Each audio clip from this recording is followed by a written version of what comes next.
Hey, everyone! Welcome back to the channel. In today's video, I'm going to show you a quick and easy tutorial on how to add the IDM, Internet Download Manager, extension to Google Chrome. If you find this guide helpful, don't forget to hit that subscribe button for more tech tips, and be sure to give this video a thumbs up. Now, let's dive right into the tutorial.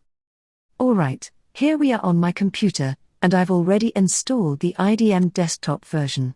But now, let's add it to Google Chrome because, as you can see, I currently don't have the IDM extension installed. First, open a new tab and type in IDM extension not showing up. Make sure to spell it correctly, and I'll also provide the link to the necessary web page in the video description. Now, it's crucial to mention that there are fake IDM extensions in the Google Store. To avoid any issues, go to the official website and navigate to the section that says, IDM integration into Chrome does not work.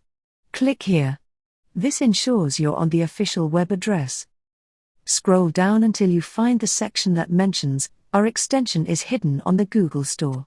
Follow the link provided to go to the official IDM integration module on the Chrome Web Store.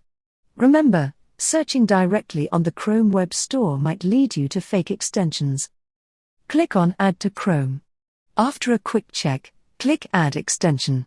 It might take a moment, but once it's done, you'll see the message, the Internet Download Manager extension for Chrome has been installed. To demonstrate that it's working, I'll head over to Google Drive and download a file.